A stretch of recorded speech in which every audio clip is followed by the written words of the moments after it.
नमस्कार, स्वागत है आप सभी का। मैं हूं हितेश व्यास और अपना प्रदेश के तहत उत्तर प्रदेश और उत्तराखंड की तमाम अहम खबरें हम देखेंगे, लेकिन शुरुआत करते हैं बड़ी खबर के साथ। इस वक्त एक महत्वपूर्ण खबर यह कि सरदार वल्लभ भाई पटेल का परिनिर्वाण दिवस आज होने वाला है।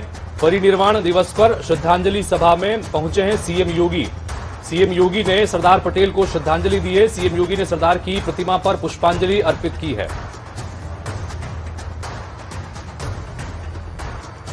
लखनऊ से खबर, जहां पर मुख्यमंत्री योगी आदित्यनाथ ने सरदार पटेल की प्रतिमा पर पुष्पांजलि अर्पित की है। सरदार वल्लभ भाई पटेल का आज परिनिर्वाण दिवस है और इस मौके पर श्रद्धांजलि अर्पित की है मुख्यमंत्री योगी आदित्यनाथ ने। सीएम योगी ने सरदार की प्रतिमा पर पुष्पांजलि अर्पित की है।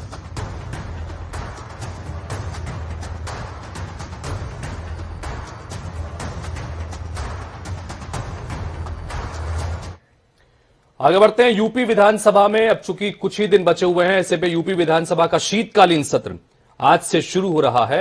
विधानसभा अध्यक्ष हृदय नारायण दीक्षित ने बताया कि सत्र की शुरुआत शोक सभा के साथ में होगी, जिसमें दिवंगत सीडीएस बिपिन रावत को श्रद्धांजलि दी जाएगी। इस सत्र में प्रदेश सरकार अनुपूरक बजट और 2022-23 के लिए लेखानुदान भी पेश करेगी। वहीं विधानसभा सत्र से पहले कार्य मंत्रणा समिति की बैठक हुई। इस बैठक के बाद कल आज ही माना जा रहा है कि एक सर्वदलीय बैठक भी होने जा रही है। शीतकालीन सत्र के दौरान अनुपूरक बजट में कुछ लोक लुभावन योजनाओं के साथ जनता से जुड़ी योजनाओं को पूरा करने पर फोकस होगा। शीतकालीन सत्र के हंगामेदार होने की पूरी आशंका है। सरकार के कामों को आईना दिखाने के लिए विपक्षी दलों ने कमर कस ली है। सपा, कांग्रेस और बसपा की ओर से प्रदेश सरकार के लिए बिगुल बजाकर विरोध किया जाएगा। महंगाई आदि कई मुद्दों पर योगी सरकार को घेरने के लिए पूरी तैयारी की जा रही है। तो उत्तर प्रदेश विधानसभा के विधानमंडल के शीतकालीन सत्र का आज से आगाज हो रहा है। 3 दिवसीय यह सत्र है और माना जा रहा है कि चूंकि इसमें अनुपूरक बजट रखना है, लिहाजा अनुपूरक बजट को पेश करना और उसे पास कराना ही सरकार की प्राथमिकता होगी। दूसरी तरफ विपक्ष ने सरकार को घेरने के लिए तमाम रणनीति बना रखी है और सबसे खास बात यह है कि महंगाई समेत कई और मुद्दों को लेकर लगातार प्रदर्शन भी किए जा रहे हैं।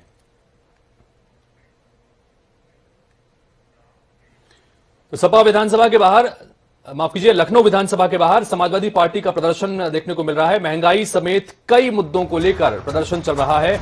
विधानसभा सत्र के पहले सपा का यह प्रदर्शन है। सरकार पूरी तरह से फेल है, समाजवादी पार्टी का यह कहना है और इसी को लेकर प्रदर्शन किया जा रहा है। उत्तर प्रदेश की विधानसभा के शीतकालीन सत्र का आगाज आज से हो रहा है। 3 दिवसीय सत्र है और इसके पहले दिन सत्र शुरू होने से पहले समाजवादी पार्टी के सदस्यों ने विधानसभा के बाहर ये एक तरह से विरोध प्रदर्शन किया है। एक तरह से शांतिपूर्ण तरीके से हाथों में तख्ती लिए विरोध प्रदर्शन किया जा रहा है, जिसमें लखीमपुर खीरी के कांड समेत महंगाई और अन्य तमाम मुद्दों पर सरकार को घेरने की कोशिश सदन के बाहर ही की जा रही है।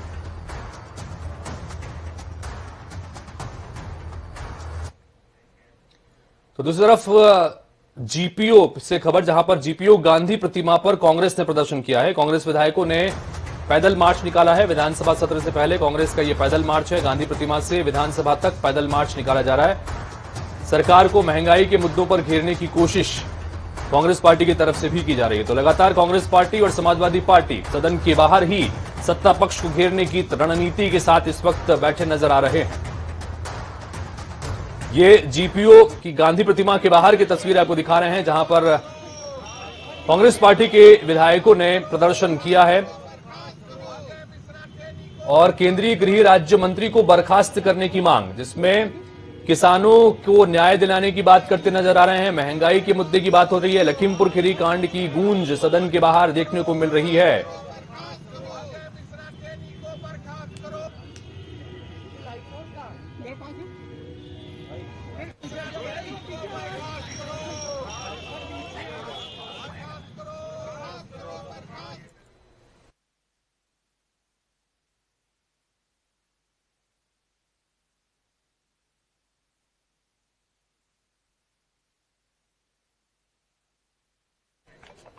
और इस वक्त लखनऊ से हमारे सहयोगी अनूप कुमार सिंह सीधे जुड़ रहे हैं, उनके पास चलते हैं। अनूप, सत्र भले ही छोटा है 3 दिवसीय सत्र है, जिसमें पहले दिन माना जा रहा है कि श्रद्धांजलि होने के बाद, शोक सभा होने के बाद सत्र खत्म हो जाएगा और कल अनुपूरक बजट सरकार लाएगी, पेश करेगी।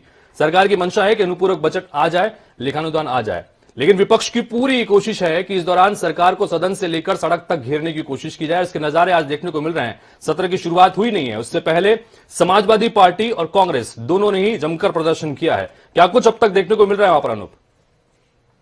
देखिए, सत्र शुरू होने से पहले जिस तरीके से कांग्रेस के जो तमाम जो नेता, चाहे प्रदेश अध्यक्ष अजय कुमार लल्लू की बात करें या फिर नेता विधानमंडल आराधना मिश्रा उपमोना की बात करें या दीपक सिंह एमएलसी, तमाम ये जो विधायकों के साथ गांधी प्रतिमा पर पहुंचते हैं, वहां पर अपना विरोध प्रदर्शन करते हैं। ठीक उसके बाद विधानसभा के अंदर चौधरी चरण सिंह की प्रतिमा बनी है, वहां पर समाजवादी पार्टी के तमाम विधायक और नेता वहां पर विरोध प्रदर्शन कर रहे थे और कांग्रेस के जो नेता थे उस सबकी मांग ये थी कि जिस तरीके से उत्तर प्रदेश में लखीमपुर खीरी का मामला गरमाया हुआ है, ऐसे में कहीं न कहीं अजय कुमार मिश्रा जो टेनी केंद्रीय गृह राज्य मंत्री है, उनको कहीं न कहीं बर्खास्त किया जाए और जिस तरीके से उनकी संलिप्तता रही है पूरे मामले, उस पर कार्रवाई अभी तक नहीं हुई है। दूसरा मामला उत्तर प्रदेश में किसानों को लेकर के, भ्रष्टाचार को लेकर के और महंगाई को लेकर, गन्ना बकाये को लेकर के समाजवादी पार्टी के तमाम नेता और विधायक विधानसभा के सामने गन्ना और धान को लेकर वहां पर पहुंचे, विरोध प्रदर्शन कर रहे थे। गैस की महंगाई, तमाम जो मुद्दे हैं उसको लेकर घेरने का प्रयास कर रहे थे। ये बिल्कुल सच है कि 3 दिवसीय विधानसभा शीतकालीन बुलाया गया है। इसमें भले ही छोटा हो, लेकिन इसके अंदर जो गर्माहट काफी देखने को मिल रही है। जिस तरीके से विपक्ष एक बार फिर घेरने की कोशिश कर रहा है कि सत्र के जो पहले से ही और सत्र में जिस तरीके से उनकी प्लानिंग है, जिस तरीके से विधानमंडल दल के नेता जो दीपक एमएलसी बता रहे थे और साथ ही साथ नेता प्रतिपक्ष राम गोविंद चौधरी बता रहे थे कि जो तमाम जो जनता से जुड़ी समस्याएं हैं उनको लेकर विधानसभा के अंदर उठाएंगे और सरकार को घेरने का काम करेंगे। उत्तर प्रदेश में महंगाई के साथ साथ जो बेरोजगारी या फिर जो यूथ है उसको बेरोजगारी को लेकर के कहीं ना कहीं सरकार को घेरने का काम करेंगे। जी अनूप, कुल मिलाकर ये भी कह सकते हैं कि जिस तरह से एसआईटी की जांच में जो चीजें निकल के सामने आई, ठीक सत्र के पहले 3 अलग अलग धाराएं जोड़ी गई और कुल मिलाकर यह साफ हो गया कि इरादतन हत्या की साजिश के तहत इस पूरे मामले को अब एसआईटी देखने जा रही है। जाहिर सी बात है कि सत्र से पहले विपक्ष के पास में एक बड़ा मुद्दा मिला है और यही वजह है कि चाहे कांग्रेस पार्टी की तख्तियां हम देख रहे हैं, चाहे समाजवादी पार्टी के जो सदस्यों के हाथों में तख्तियों में देख रहे हैं, उसमें लखीमपुर खीरी और केंद्रीय गृह राज्य मंत्री के ऊपर निशाना साधने की कोशिश ज्यादा नजर आती है। तो कुल मिलाकर यह इशारा कर रहा है कि सदन के भीतर जब ये सब पहुंचेंगे तो सदन बड़ी गर्माहट महसूस होगी, अंदर काफी हंगामेदार रह सकता है। बिल्कुल उम्मीद है कि जिस तरीके से आपने देखा एसआईटी की बात की, चुनाव नजदीक, ऐसे में सरकार इस तरीके से कहती आई है कि ट्रांसपेरेंटी के अनुसार चाहे कितना भी शक्तिशाली हो उस पर कार्रवाई होगी और दोषी है, तो इसी प्रकार से एसआईटी ने दूध का दूध पानी का पानी कर दिया। यानी कहीं न कहीं जो आरोप लग रहे थे अजय कुमार मिश्रा और टेनी केंद्रीय राज्य गृह मंत्री आशीष पर, वो कहीं न कहीं एसआईटी ने भी साबित किए हैं कि वो दोषी पाए गए हैं। ठीक उसी प्रकार के जो विपक्ष है इसको सवाल उठाएगा कि अगर दोषी पाए गए हैं तो आखिर अभी तक जो विभागीय कार्रवाई या फिर सत्ता पक्ष से कार्रवाई अभी तक क्यों नहीं हुए हैं। तमाम ऐसे सवाल हैं जिसको लेकर जो विपक्ष है वो पूरी तैयारी में है कि विधानसभा सत्र में पहुंचे और उस पर सवाल उठाए। जी अनूप, नजर बना के रखिए। फिलहाल बहुत बहुत शुक्रिया इस तमाम जानकारी के लिए आपका। अनूप हमारे सहयोगी बने हुए थे अनूप कुमार सिंह लखनऊ से। विधानमंडल की चूंकि आज से विधानसभा की शीतकालीन सत्र की कार्रवाई शुरू हो रही है, 3 दिवसीय सत्र ही रहने वाला है, लेकिन सत्र के शुरू होने से पहले ही समाजवादी पार्टी और कांग्रेस पार्टी के विधायकों ने बाहर ही सड़क पर प्रदर्शन किया है। महंगाई और लखीमपुर खीरी समेत कई और मांगों को लेकर, घटनाक्रमों को लेकर सरकार को घेरने की कोशिश नजर आ रही है। आगे बढ़ते हैं। एक और महत्वपूर्ण घटनाक्रम यूपी से जुड़ा हुआ। यूपी चुनाव में बीजेपी ने जिस तरह से पूरी शिद्दत से कहीं न कहीं हिंदुत्व के साथ साथ मंदिर के रास्ते को पकड़ा है, आज भारतीय जनता पार्टी के अध्यक्ष जगत प्रकाश नड्डा अयोध्या जाने वाले हैं। 2019 में राम जन्मभूमि मामले में सुप्रीम कोर्ट के ऐतिहासिक फैसले के बाद नड्डा पहली बार अयोध्या जा रहे हैं। इस दौरान जेपी नड्डा के अलावा बीजेपी शासित राज्यों के मुख्यमंत्री उत्तर प्रदेश के अयोध्या में प्रसिद्ध हनुमानगढ़ी मंदिर और राम जन्मभूमि में पूजा अर्चना करने पहुंचेंगे। 11 मुख्यमंत्रियों और 1 उप मुख्यमंत्री के कार्यक्रम की सूचना जिला प्रशासन को दी गई है। इसमें लगातार कुछ अपडेट्स हो रहे हैं और खबर यह है कि उत्तर प्रदेश के मुख्यमंत्री योगी आदित्यनाथ और उत्तराखंड के मुख्यमंत्री पुष्कर सिंह धामी इसमें शामिल नहीं है, चूंकि ये तमाम भारतीय जनता पार्टी शासित राज्यों के मुख्यमंत्रियों की कल एक महत्वपूर्ण बैठक हुई थी वाराणसी में, जिसकी अध्यक्षता की थी प्रधानमंत्री नरेंद्र मोदी ने। और उस बैठक में कहीं न कहीं गुड गवर्नेंस का मंत्र दिया गया था। और उसके बाद आज ये तमाम जो मुख्यमंत्री हैं ये अयोध्या पहुंचेंगे, रामलला के दर्शन करेंगे, साथ में एक डिप्टी सीएम भी मौजूद है। और जाहिर सी बात है कि इतना बड़ा वीआईपी मूवमेंट है, अलग अलग राज्यों के मुख्यमंत्री पहुंच रहे हैं। भारतीय जनता पार्टी के राष्ट्रीय अध्यक्ष जेपी नड्डा पहली बार अयोध्या पहुंच रहे हैं उस ऐतिहासिक फैसले के बाद, लिहाजा उनके स्वागत के लिए श्रीराम एयरपोर्ट से राम जन्मभूमि तक को भव्य रूप में सजाया गया है।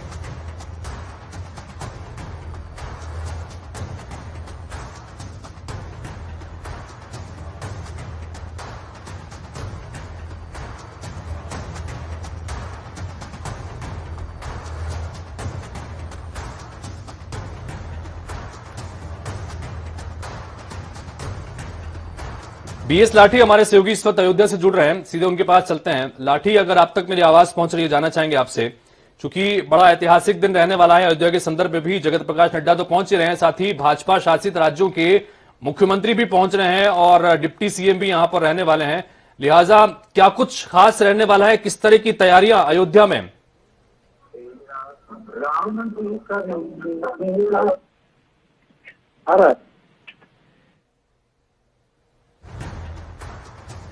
जी लाठी, सुन पा रहे हैं आप मुझे?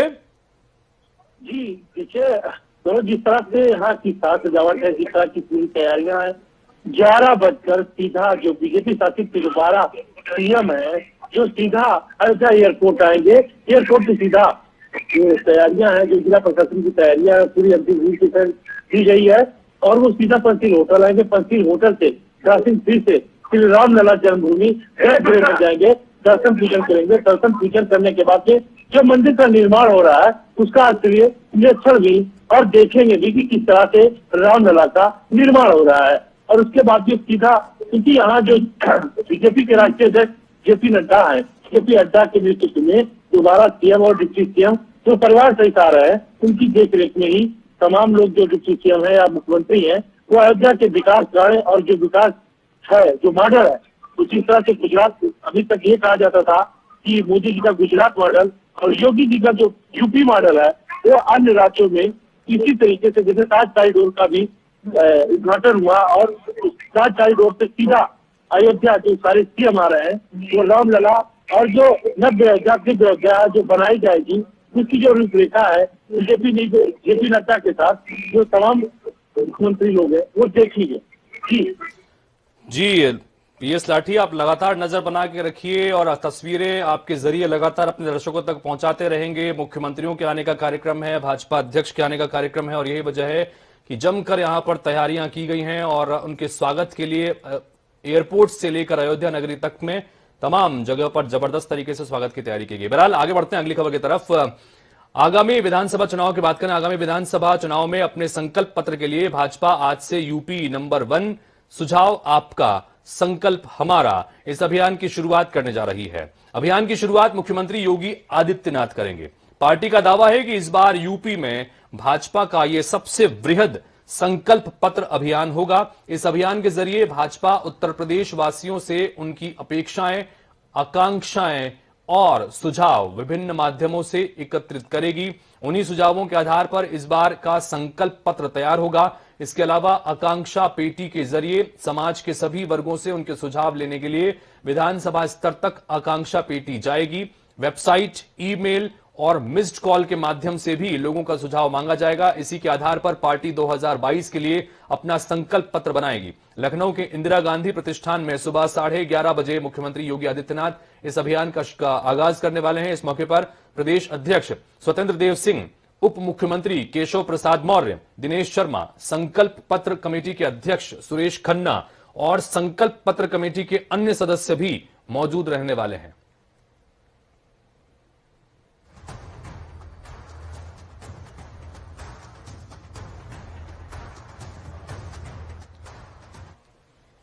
तीनों कृषि कानूनों की वापसी और किसानों की लंबित मांगों पर सरकार के प्रस्ताव के बाद 1 साल से चल रहे किसान आंदोलन को स्थगित कर दिया गया है। अब किसानों की घर वापसी भी हो गई है। टिकरी और सिंघू बॉर्डर लगभग खाली हो गया है और आज गाजीपुर बॉर्डर से भी आखिरी दस्ता रवाना होगा। भारतीय किसान यूनियन के नेता राकेश टिकैत भी आज अपने घर लौटेंगे। टिकैत 383 दिनों के बाद अपने घर लौट रहे हैं। उन्होंने कहा था कि जब तक आंदोलन खत्म नहीं होगा तब तक वो अपने घर में कदम नहीं रखेंगे। राकेश टिकैत मुजफ्फरनगर के सिसौली गांव के रहने वाले हैं। किसान इस दिन को ऐतिहासिक बनाने की तैयारी कर रहे हैं। इसके लिए सर्व खाप मुख्यालय, सौरम और सिसौली के भारतीय किसान यूनियन मुख्यालय में बड़े पैमाने पर तैयारियां इसके लिए की जा रही है।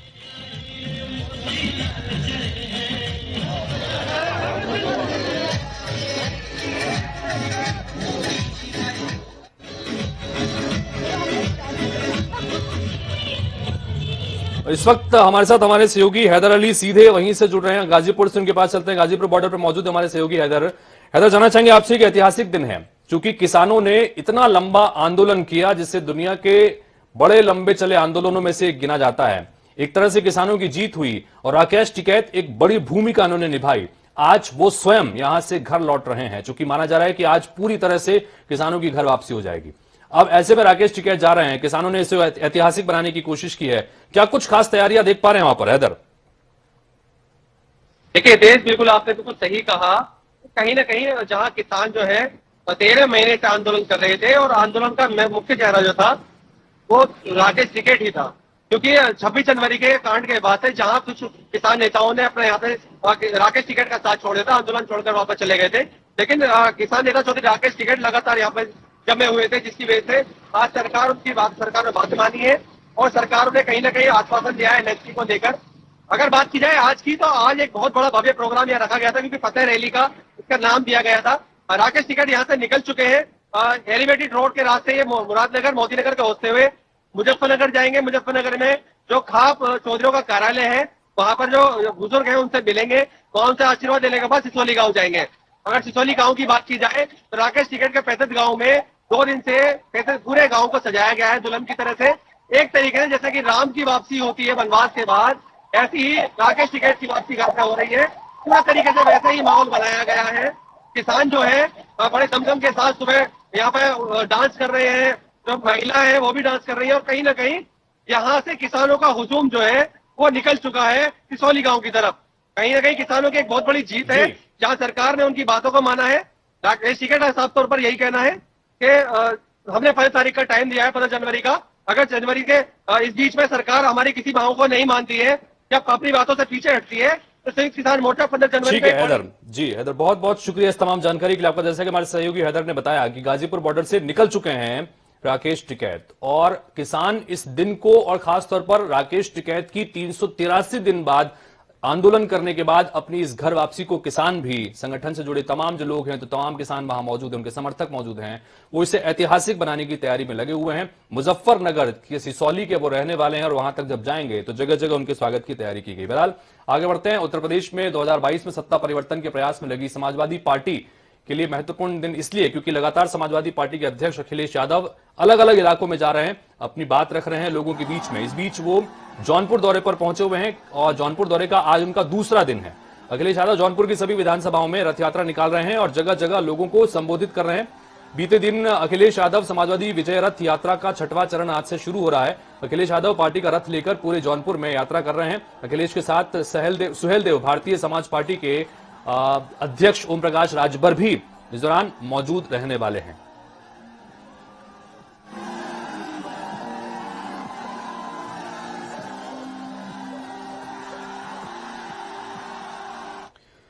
इस बीच देहरादून की बात करें, उत्तराखंड की खबरों की बात करें तो केंद्रीय रक्षा मंत्री राजनाथ सिंह आज देवभूमि के दौरे पर आएंगे। वे सैन्य धाम में शहीद के परिजनों का सम्मान करने वाले हैं। देहरादून के 204 शहीद परिजनों को इस दौरान सम्मानित भी किया जाएगा। इसके अलावा सैन्य धाम के शहीद द्वार का नाम सीडीएस जनरल बिपिन रावत के नाम पर रखा जाएगा और सैन्य धाम के लिए 1734 शहीदों के आंगन की मिट्टी को भी यहां पर लाया गया है, जो लगातार एक लंबे प्रोसेस के तहत कार्यक्रम जारी था। अजीत कांबोज हमारे सहयोगी इस वक्त देहरादून से इस खबर पर विस्तार से जानकारी के लिए सीधे जुड़ रहे हैं। अजीत, बड़ा महत्वपूर्ण है क्योंकि अब तक उत्तराखंड को 4 धामों के लिए जाना जाता है और एक नया धाम जुड़ रहा है जो कहीं न कहीं देश के गौरव से जुड़ा है। सैन्य धाम इसका नाम दिया गया जनरल बिपिन रावत, जिनका हाल ही में निधन हुआ, उनके नाम पर इसमें किया जा रहा है। तो कुल मिलाकर उत्तराखंड की अस्मिता के लिए, देश के गौरव के लिए भी बड़ा महत्वपूर्ण दिन यह है। उसके अलावा भी इसको तमाम और बाकी चीजों से भी जोड़कर हालांकि देखा जाएगा, लेकिन कम से कम अगर गौरव बढ़ाने वाले पल के रूप में देखा जाए तो एक महत्वपूर्ण दिन। रक्षा मंत्री आ रहे हैं, क्या कुछ खास रहने वाला? अजीत। बिल्कुल, आपने ठीक कहा। अगर उत्तराखंड प्रदेश की बात की जाए तो देश भर में उत्तराखंड की पहचान चारों धामों के साथ ही सैन्य भूमि के तौर पर भी की जाती है, और इसी को देखते हुए सैन्य धाम को यहाँ पर 5वें धाम की भूमिका दी गई है। और आज इसी सैन्य धाम का जो शिलान्यास है, भूमि पूजन है, वो केंद्रीय रक्षा मंत्री राजनाथ सिंह करने जा रहे हैं। अब से थोड़ी देर बाद एक प्रोग्राम शुरू होगा, लगभग 12 बजे का समय यहाँ पर रखा गया है। और 15 नवंबर 2021 को चमोली जनपद के स्वाड़ गांव से शहीद सम्मान यात्रा का शुभारंभ राष्ट्रीय अध्यक्ष जेपी नड्डा ने किया था, जिसका आज समापन यहाँ पर होगा। जो रक्षा मंत्री राजनाथ सिंह इसका समापन करेंगे। और लगभग 95 ब्लॉकों के 1434 सैन्य परिवारों के घरों के आंगन से मिट्टी लाई जा रही है, जिसको इसके सैन्य धाम के निर्माण में प्रयोग किया जाएगा। साथ ही यहाँ पर 204 वीर नारियों को भी सम्मान केंद्रीय रक्षा मंत्री राजनाथ सिंह करेंगे। तो एक महत्वपूर्ण भूमिका होगी सैन्य धाम की, जिसका निर्माण का लक्ष्य 2 साल का रखा गया है। आज इसका शिलान्यास होगा और तेजी से 2 साल के भीतर इसको पूरा करने का टारगेट तय किया गया है। लगभग 50 बीघा से ज्यादा लैंड में इसका निर्माण किया जा रहा है। यहाँ पर पूरा साजो सामान होगा। आने वाले समय में जो युवाओं के लिए प्रेरणा का काम करेगा और 5वें धाम की भूमिका में होगा सैन्य धाम। तो कहीं ना कहीं उत्तराखंड जो सैन्य भूमि कही जाती है, इससे एक लोगों को प्रेरणा मिलेगी। और लोग जब पर्यटक के तौर पर अगर उत्तराखंड आते हैं या यात्री के तौर पर यहाँ आते हैं, तो कहीं ना कहीं देखना चाहेंगे कि सैन्य भूमि क्या होती है, और सेना में जाने की अगर परंपराएं होती है तो उसका क्या इतिहास है, कितने वीर शहीदों ने यहाँ पर अपना बलिदान दिया है भारत देश को लेकर। तो तमाम चीजें यहाँ पर उपलब्ध कराई जाएंगी। जी अजीत, बहुत शुक्रिया इस तमाम जानकारी के लिए आपका। और तो अब नजर भी बना के रखिए, जैसे ही रक्षा मंत्री पहुंचते हैं लगातार आपसे संपर्क करते रहेंगे। फिलहाल बहुत शुक्रिया इस तमाम जानकारी के लिए।